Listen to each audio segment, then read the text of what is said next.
বিরতির পর আবার স্বাগত। দেখছেন ইসলামী ব্যাংক টুয়ার্ডস গ্রোথ, সাথে আছেন আবাসন খাতের সংগঠন রিহ্যাবের সভাপতি আলমগীর শামসুল আলামিন।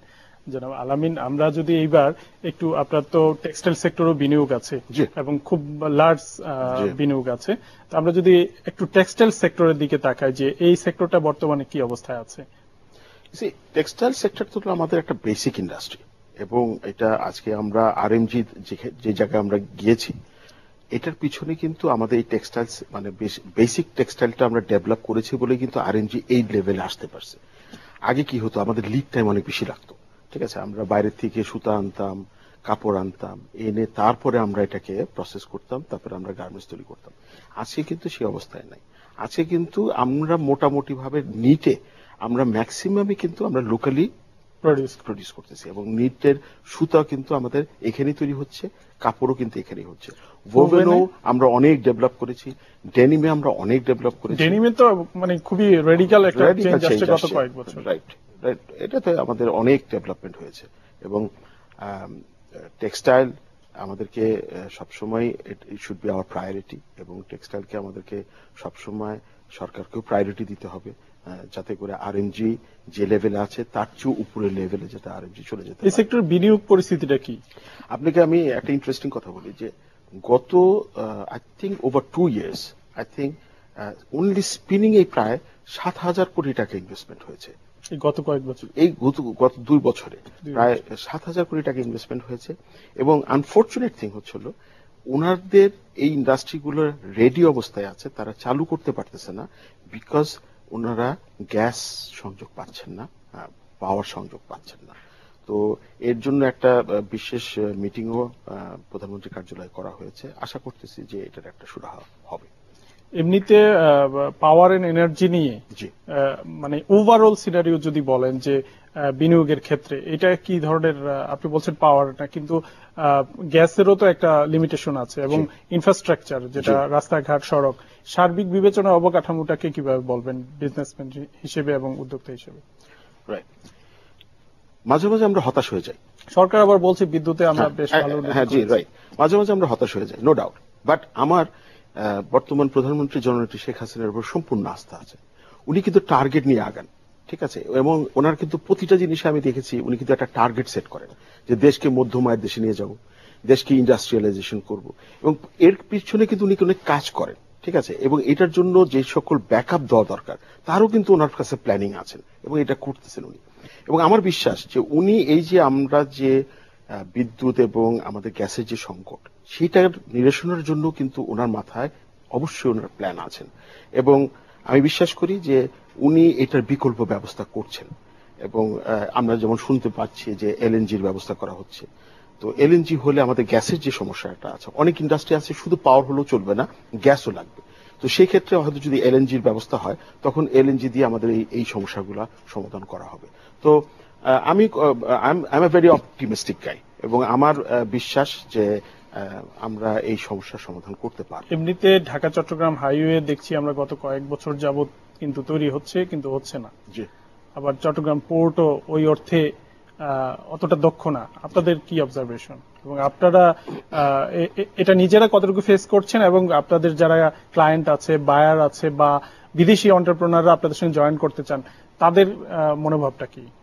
ওকে, আপনি যদি রিসেন্টলি দেখেন, আমি রিসেন্টলি পত্রপত্রিকায় যা দেখছি এবং আপনাদের মিডিয়াতে যা দেখছি, যে অনেক কিন্তু বিদেশি বড় বড় নেম কেম টু বাংলাদেশ, ঠিক আছে, তারা কিন্তু এদেশে ইনভেস্টমেন্ট করতে চায়, এবং তারা কিন্তু এখানে এসে, আমি কিন্তু তাদের কাছ থেকে কোনো কমপ্লেন শুনিনি সোফার যে এটা নাই ওইটা নাই, এটা কিন্তু না। So the market is there, এবং আমরা একটা মানে যে দেশে আমাদের দেশটা যেদিকে এখন চলে যাচ্ছে, মধ্যম আয়ের দেশে যদি আমরা পরিণত হই, আমাদের ইন্টারনাল মার্কেটও কিন্তু অনেক বড় হয়ে যাবে, ঠিক আছে, যেটা ভারতে হয়েছে, ভারত চায়নায় যেটা হয়েছে, যে ইন্টারনাল মার্কেটও কিন্তু বিশাল হয়ে গেছে।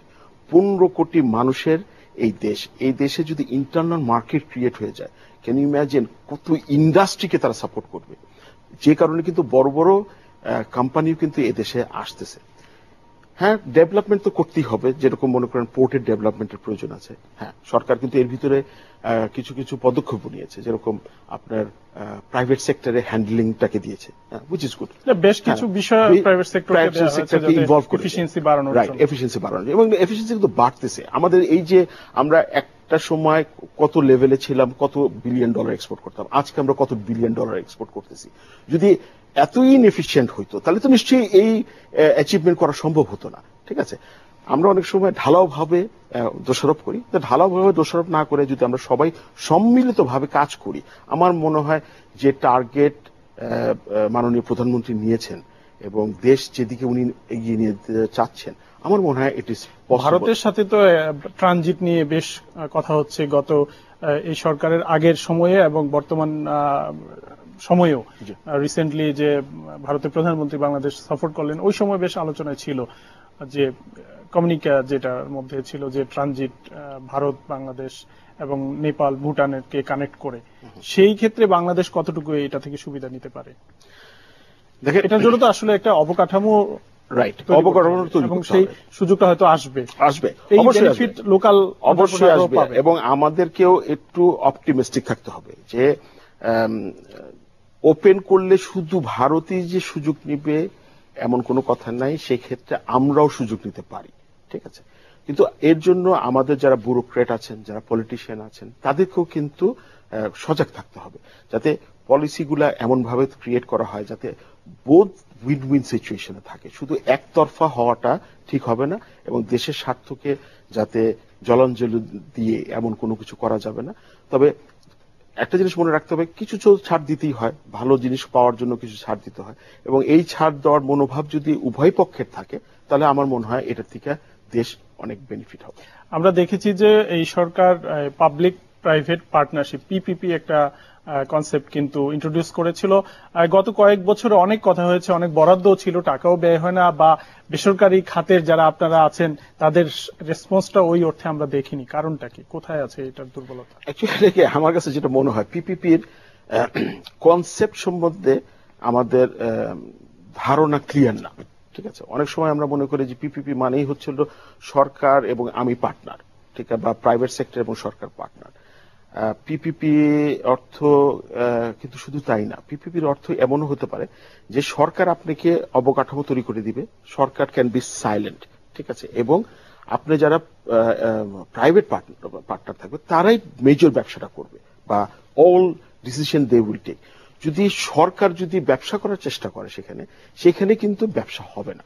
এবং আমি যেটা এই সরকারের কাছ থেকে, আপনাদের কি সেরকমই মনে হয়েছে? আমাদের কাছে সেটাই মনে হয়েছে, যখনই প্রাইভেট এবং পাবলিক পার্টনারশিপের কথা আসে তখন সরকার চিন্তা করে বা সরকারি কর্মকর্তারা চিন্তা করে যে কত পার্সেন্ট আমাদের শেয়ার থাকবে এবং how much control we going to have on this project. ঠিক আছে, এই যে যখন নিয়ন্ত্রণের বিষয়টা বেশি প্রাধান্য পায়, তখন দেখা যায় যে পাবলিক যারা বা প্রাইভেট যারা, তারা কিন্তু ভয় পেয়ে যায়। তখন চিন্তা করে যদি সরকারের নিয়ন্ত্রণে যদি ব্যবসা থাকে তাহলে সেই ব্যবসা হবে না, ফলে তারা কিন্তু দূরে সরে যায়। এখানে সরকারকে একটা জিনিস ক্লিয়ার করে দিতে হবে যে we will give you infrastructure, we will give you, যেমন মনে করেন আমাদের সরকারি অনেক পুরনো কলকারখানা আছে যেটা এখন অলমোস্ট অবসলিট এবং চলছে না। ঠিক আছে, এই কিন্তু ইনফ্রাস্ট্রাকচার কিন্তু এখানে তৈরি করা আছে, বিশাল জায়গা করা আছে, বাউন্ডারি ওয়াল করা আছে, হয়তো ওই জায়গায় আমরা নতুন করে ইন্ডাস্ট্রি করতে পারি প্রাইভেট পাবলিক পার্টনারশিপে। সেই ক্ষেত্রে সরকারকে বলতে হবে যে ভাই আমি তোমাদেরকে ইনফ্রাস্ট্রাকচার দিব, তোমরা চালাবা, তোমরা এই করবা, এই যে ইনফ্রাস্ট্রাকচার আমরা দিচ্ছি আমরা কতটুকু শেয়ার পাবো। ঠিক আছে, সেই বিষয়গুলো আপনারা শেয়ার করছেন কিনা, সরকারের সঙ্গে বসছেন কিনা, কথা বলছেন? সরকারের সাথে কথা হচ্ছে, বলা হচ্ছে, কিন্তু কিছু তো আপনি তো জানেন যে ব্যুরোক্রেসি, একটা মাইন্ডসেট তো, কিছু ব্যুরোক্রেসি তো থেকেই যায়, তো ওইটাই আমার মনে হয় আয়রন আউট হবে।